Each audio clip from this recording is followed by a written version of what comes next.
நண்பர்கள் தோழர்கள் அனைவருக்கும் வணக்கம். மற்றும் ஒரு காணொலியோடு சந்திக்கின்றோம். சமூக வலைத்தளத்திலே வைத்தியர் ராமநாதன் அர்ச்சுனாவுடைய உத்தியோகபூர்வ சமூக வலைத்தளத்திலே முகப்புத்தகத்தில் ஒரு காணொலியை காணக்கூடியதாக இருந்தது.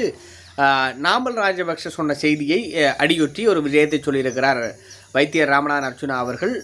உண்மையிலேயே அந்த விடயம் தொடர்பிலே பல்வேறுபட்ட கேள்விகள், பல்வேறுபட்ட மக்களுக்கும் பல்வேறுபட்ட சந்தேகங்கள் வந்திருக்கும். எனக்கும் அப்படியான சந்தேகம் வந்தது. சில விடயங்களை நாங்கள் பேசாமல் இருக்கலாம் என்று சொன்னாலும் சில விடயங்கள், சில செய்திகள் எங்களுக்கு சந்தேகத்தை கிளப்புகின்றன. என்னென்னு சொல்லியிருக்கிறார் அர்ச்சுனா. அதாவது நீதிபதியாக இருந்த இளஞ்சரணி அவர்கள் நாமல் ராஜபக்ஷ தான் இளஞ்சரனாக்கள் இறக்க போகிறாங்க களத்தில் என்ற விடயத்தை சொல்லியிருக்கிறார். அப்போ நாமல் ராஜபக்சவோடு அர்ச்சுனா அவர்கள் பாராளுமன்றத்தில் பேசியதாகவும், வடக்கு மாகாண சபை தேர்தலில் நீங்கள் வெற்றி பெறுவீர்களா அல்லது முதலமைச்சராக வருவீர்களான்னு கேட்டதற்கு முடியும் என்று அர்ச்சுனா சொன்னதாகவும், அந்த இடத்துல அர்ச்சுனாவுக்கு நாமல் ராஜபக்ச சொன்னதாம், நாங்கள் லேசுப்பட்டார்கள், நாங்கள் அரசியல் குடும்பம், இளஞ்செழியன் யார் இருக்கிறன்னு தெரியுமான்னு கேட்டதாம் என்று சொல்லி ஒரு கேள்வியை கேட்டு தாங்கள்லாம் என்று சொன்னதாக சொல்லியிருக்கிறார். இந்த விடயமான நண்பர்களே, நாமல் ராஜபக்சவின் கயிறு என்பதை நான் சொல்லிக் கொள்கிறேன். நாமல் ராஜபக்ச உங்களுக்கு தெரியும், அவர்கள் சிறியவர்கள் அல்ல, அவர்கள் அரசியல் பாரம்பரியத்தை சார்ந்தவர்கள்.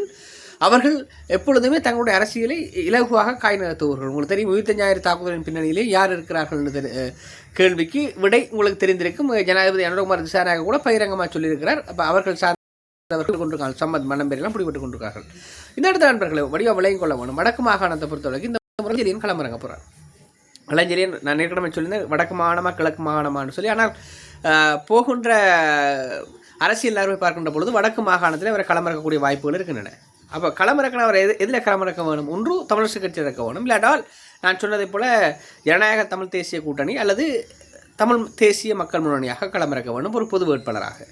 ஆனால் இளஞ்செழியனுக்கு எதிராக ஆரம்பத்திலேயே கயிறுகள் வீசப்படுவது என்பது அரசியலிலே நாங்கள் யோசிக்கின்ற பொழுது, ஒன்று நாமல் ராஜபக்ச சொல்லியிருக்கலாம் இளஞ்செழியன் மீது உள்ள மதிப்பை குறைப்பதற்காக. எனக்கு தெரியும் அர்ச்சுனாவோட காட்சி, அர்ச்சுனா அந்த விஷயத்தை சமூக வலைத்தளத்தில் போடுவார்னு அவருக்கு தெரியும், வடிவாக தெரியும் நாமல் ராஜபக்ச. அர்ச்சுனா இது முகப்புத்தகத்தில் போட்டே ஆவார், இல்லை யூடியூப்பில் போட்டே ஆவார்ண்டு. அப்போ போட்டால் என்ன நடக்கும்? இளஞ்செழியன் மீது மரியாதை உள்ளவர்கள் நினைப்பார்கள், அர்ச்சுனாவை பிள்ளையாக நினைப்பார்கள். அர்ச்சுனா மீது மரியாதை நினைப்பார்கள், இளஞ்செழியனை பிள்ளையாக நினைப்பார்கள். அதில் இரண்டிலும் என்ன விஷயம்னா, நாமல் ராஜபக்சல கயிறு தான் மிக ஆழமாக இறங்கியிருக்கு. ஏன்னு சொன்னால் வடிவாவளம் ஒன்று, இளஞ்செழியனை சரியாக மதிப்பவர்கள் எப்பொழுதுமே அவர் இளஞ்செழியன் மீது அர்ச்சுனா காய்ச்சிட்டார்கள் என்ன செய்வார்கள்? அர்ச்சுனாவை பிள்ளையானவர்களாக நினைத்துக் கொள்வார்கள். அதே போல் அர்ச்சுனா கதைச்சோர் அர்ச்சுனாவை மரியாதை நினைப்பார்கள் சொன்னால் இளஞ்செழியனை பிள்ளையாக நினைப்பார்கள். அப்போ ரெண்டு விடயங்களையும் வாக்குகளை அல்லாவிட்டால் ஒரு ஏகோபித்த ஆணையை மக்கள் பெற்று வருவது, ஏகோபித்த ஆணையை மக்கள் மத்தியிலே பெற்று அந்த இருவர்களும் வடக்கு மாகாண சபை தேர்தலிலே வரக்கூடாது என்பதற்காக மிக தெளிவாக இருக்கிறார்கள். ஆறு நாமல் ராஜபக்ச போன்ற தரப்பில் வடிவாக விளங்கிக் கொள்ள வேணும். இப்போ அர்ச்சுனாவும் அந்த விடயத்தை நம்பிட்டாருன்னு தான் சொல்லேன்டா, நாமள்ட கயிறை விழுங்கிட்டாருன்னு தான் சொல்லணும்னு சொன்னால், சில விடயங்களை நாங்கள் பார்க்கின்ற பொழுது யார் எப்பொருள் யார் வாய் கேட்பினும் அப்பொருள் மெய்ப்பொருள் காண்பது அறிவென்ற ஒரு விடயம் இருக்குது. நாங்கள் யாரும் காய்ச்சிட்டு போகலாம், என்ன விஷயத்தையும் கதைக்கலாம். ஆனால் நாங்கள் என்ன செய்ய வேண்டாம், ஒரு விஷயத்தை ஆழமாக யோசிக்க வேண்டாம். அர்ச்சுனா அப்படி கதைக்கிற ஆள் இல்லை. அப்போ இந்த இடத்துல பார்த்தீங்கன்னு சொன்னால் ஒன்று அவர் யோசித்திருக்கலாம். ஏன்னா ஒன்று அர்ச்சுனா வைக்கின்ற ஒப்புமை எதுன்னு சொன்னால் இளஞ்செழியன் ஒப்புமை எதுன்னு சொன்னால் வடிவா விளங்கலாம். ஒன்று காவி அல்லது சிவி விக்னேஸ்வரனை தான் அவர் எடுக்கோலாக பார்க்குறாரு. ஏன்னா விக்னேஸ்வரன் கடந்த காலத்தை ஒரு மதிப்புக்குரிய ஒருவராக தான் வந்தார். பிறகு கடந்த காலத்தில் உங்களுக்கு தெரியும், அவர் மஹிந்த ராஜபக்ச என்ற முகாமில் இருக்கின்ற வடிவா தெரியும் உங்களுக்கு, வாசுதேவ நாணயக்காரோட சம்பந்தி. அப்போ வாசுதேவ நாணயக்காரோட சம்பந்தியாக இருந்து கொண்டு கடந்த ரணில் விக்ரமசிங்கோட ஆட்சியில் பார்க்கக்குள்ள ரணில் விக்ரமசிங்க ஆதரவை வழங்கினார் விக்னேஸ்வரன். யாருமே நம்பலை. விக்னேஸ்வரன் போய் ரணிலோட விழுந்துட்டார்னு சொல்லி ரணிலோட விழுந்து அப்புறம் பார் பெர்மிட் எடுத்து கொடுத்த வரலாறுகள் எல்லாம் எல்லாருக்கும் தெரிந்த விடயம். அப்போ அர்ச்சுனா சொல்கிறாருன்னு சொன்னால் கடந்த காலங்களில் இப்போ சிவி விக்னேஸ்வரன் இப்படி தான் வந்தார். அப்போ அந்த அடிப்படையில் இளைஞர்கள் நம்ப இல்லாமல் இருக்குன்னு சொல்லி. ஆனால் நண்பர்களே, எது எவ்வாறு இருந்த நண்பர்களே, இந்த கயிறுகளை பொறுத்தவரை நாங்கள் மிக கவனமாக இருக்க வேண்டும். ஒன்று, இப்போ அரசியலில் பார்க்கக்கூடிய நண்பர்களே, ஒருவரும் சரியும் இல்லை பிழையும் இல்லை. ஏன்னா நாங்கள் பார்த்தா வடிவாக தெரியும், சாணக்கியன் இப்போ தமிழ் தேசிய அணியிலே வடிவாக இயங்குகிறார், நல்லா பேசுகிறார், உங்களுக்கு தெரிந்த விடயம். ஆனால் சாணக்கியன் கடந்த காலங்களில் யாரோட பயணித்தார்? சாணக்கியன் கடந்த காலத்திலே பற்றொப்பு தொகுதியிலே வடிவாக அவங்களுக்கு தெரியும், ஸ்ரீலங்கா சுதந்திர கட்சி மஹிந்த ராஜபக்சவோடு களமிறங்கியவர். மஹிந்த ராஜபக்சவோடு களமிறங்கி தேர்தலிலே களம் கண்டவர், மஹிந்த ராஜபக்சவோடு நெருங்கி பழகியவர். அவர் இன்றும் நாமல் ராஜபக்ச போன்றவரோடு நெருக்கமாக இருக்கிறார்னு சொல்லி அவரே பகிரங்கமாக சொல்லியிருக்கார். தனக்கு உறவு இருக்குது, நட்பு ரீதியாக உறவு இருக்குன்னு சொல்லி. அப்போ அந்த அடிப்படையில் பார்க்கக்கூட அரசியல் ரீதியான நண்பர்களை தென்னிலங்கையில் வந்து தூய சரியை தேட இயலாது. இப்போ கஜேந்திரகுமார் பொன்னம்பலத்தை கூட அவர் தூய சரியை பேசுபவர். ஆனால் அவர்கள் கூட தென்னிலங்கையில் போகக்கூட ஒரு பாராளுமன்றத்தில் போகக்குள்ள பாராளுமன்றத்தில் ஏனைய சிங்கள உறுப்பினர் காய்க்குள்ள காய்க்காம போயிடாது. அப்போ கதைக்கலாம், அவர்கள் சில உறவுகளை வைத்துக் கொள்ளலாம், அதெல்லாம் பலமையான விடயம் என்று சொன்னால் நாங்கள் இங்கேருந்து வடகிழக்கிலிருந்து கதைக்கிற மாதிரி கொழும்பு இல்லை. இப்போ கொழும்புல ஒரு அலுவல் நடக்கணும்னா கொழும்புல ஒரு மினிஸ்ட்ரியில் இல்லை அவட ஒரு திணைக்களத்தில் அலுவல் நடக்கணும்னு சொன்னால் செல்வாக்கு இல்லாமல் நடக்காது. இப்போ அந்த அடிப்படையில் பார்க்கக்குள்ள நாமல் ராஜபக்சவின் கைதை பார்க்கின்ற பொழுது நாங்கள் கவனமாக இருக்கணும். என்ன சொன்னால் இவர்கள் தங்களுடைய நன்மைக்காக யாரையும் ஏற்றியும் கூட்டியும் விடுவார்கள் என்பது மிக தெளிவான விடயம். ஏன்னாடா நாமல் ராஜபக்ச வந்து இப்போ இந்த முறை வடக்கில் ஒரு ஆள் இறக்கியிருக்காருன்னா உங்களுக்கு தெரியும். ஆரம்பத்தில் இறக்கிட்டாங்க. கீதாநாத் காசிலிங்கம் என்று சொல்லப்படுகின்றவர். அவர் கடந்த காலங்களில் மஹிந்த ராஜபக்சவுக்கும் இந்தியாவுக்கும் இடையில் மிக நெருக்கமான உறவு இருந்து உடைந்தது. மஹிந்த ராஜபக்ச சீனாவோடு போனபடியால் நல்லாட்சி அரசாங்கத்திற்கு காலப்பகுதிக்கு முன்பாக இருந்த மஹிந்த ராஜபக்ச தோற்கடிக்கப்பட்ட நல்லாட்சி வந்தது. அப்போ அதுக்கிடையில் பார்க்கல கோட்டாட ஆட்சி வர முதல் பார்த்தீங்கன்னு சொன்னால் நல்ல உறவு இல்லை இந்தியாவோடு. அப்போ கீதாநாத் காசிலிங்கம் தான் போய் வடிவாக பார்த்தீங்கன்னு சொன்னால் இந்தியாவோட கதைச்சி அந்த உறவுகளை மீண்டும் ஏற்படுத்தி கொடுத்தவர் கீதாநாத் காசிலிங்கம். அந்த கீதாநாத் காசிலிங்கம் தான் இப்போ ஸ்ரீலங்கா பொதுஜன பெரமுனோட வடக்கு மாகாண குறிப்பாக யாழ்ப்பாணத்தின் அமைப்பாளராக இருக்கிறார். அப்போ கீதாநாத் காசிலிங்கம் லேசுப்பட்ட ஆளில் ஒரு தமிழ் பொடியன் தான். தமிழ் பொடியன் என்று சொல்வதோட தமிழர். ஆனால் அவர் கெட்டிக்காரத்தனமாக பல்வேறுபட்ட காலங்களிலும் ஸ்ரீலங்கா பொதுஜன பெரமுனவை கட்டியெழுப்பதிலே கணிசமான பங்கை செலுத்தியவர்.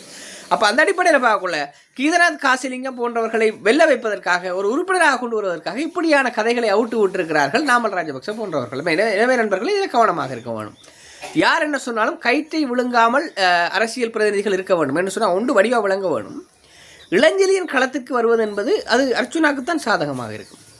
ஏண்டா பாரம்பரிய தமிழ் தேசியத்தில் நின்ற சுமந்திரன் போன்றவர்களை, கேசவன் சைந்தன் போன்றவர்களை, அதே போல் இங்கால பார்க்கக்குள்ள கடந்த காலங்களில் நிறைய பேர் பார்த்திபனாக இருக்கலாம், யாராக இருந்துக்கலாம். அப்போ அந்த அடிப்படையில் பார்க்கக்குள்ள பாரம்பரியங்களை ஒதுக்கி புதியவர்கள் களத்துக்கு வருவது என்பது அர்ச்சுனாவுக்கு ஒரு சாதகமான களம் தான். அப்போ அர்ச்சுனா வடிவாக விளங்கிக் கொள்ளணும். இந்த இடத்துல இளஞ்செழியன் வர தனக்கு சாதகமான களம் தான். ஆமாம். ஆனால் இப்படியான ஒரு சில பேர் கதைகளை கேட்டு போட்டு இந்த விடயங்களை பொது வழிகளில் ஒரு ஆதாரம் இல்லாமல் வெளியிடுவது என்பது வந்து அவருடைய அரசியலுக்கும் ஒரு ஆபத்தாக அமைந்துவிடும்.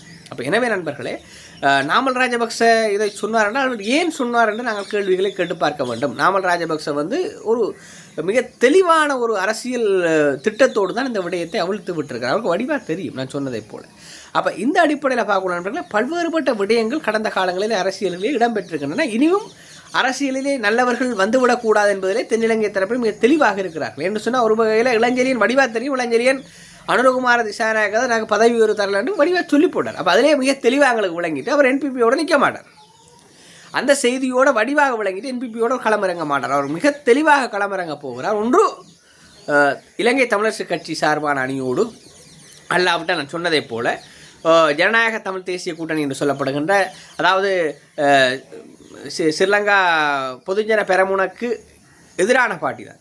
அதே போல் என்பிபிக்கு எதிரான பார்ட்டி தான். ஆனால் தமிழ் தேசிய மக்கள் முன்னணி, அதே போல் ஜனநாயக தமிழ் தேசிய கூட்டணி எல்லாம் சேர்ந்து ஒரு பொது எதிரணியில் இளைஞரின் களமிறங்க வேணும். இல்லாட்டால் பெரும்பாலும் அவர் இப்போ நடக்கிற காய்நகரத்தின் அடிப்படையில் பார்க்கக்கூடிய எங்கள் தமிழரசு கட்சி சார்ந்த அணியோடு தான் களமிறங்குவார்னு சொல்லி பார்க்கக்கூடியதாக இருக்குது. ஆனால் எதிர்வரும் காலங்களில் களம் மாறலாம். ஏன்னா களம் நாளுக்கு நாள் மாறிக்கொண்டிருக்கு. அப்போ இந்த அடிப்படையில் பார்க்கக்கூடதான் நாமல் ராஜபக்சவின் கயிறு வரணும் என்று செல்வதை காணக்கூடியதாக இருக்குது. எனவே இதில் நாங்கள் தமிழ் தரப்பை சார்ந்தவர்களும் கவனமாக இருக்க வேண்டும். ஏனென்று சொன்னால் தமிழர் ஒரு நீதிபதி வருவது என்பது எங்களுக்கு சாதகமான களம் தான். விக்னேஸ்வரன் வந்து எங்களை செய்யவில்லை என்று சொல்கிறது பகிரங்கமான குற்றச்சாட்டு. அவர் செய்யலை.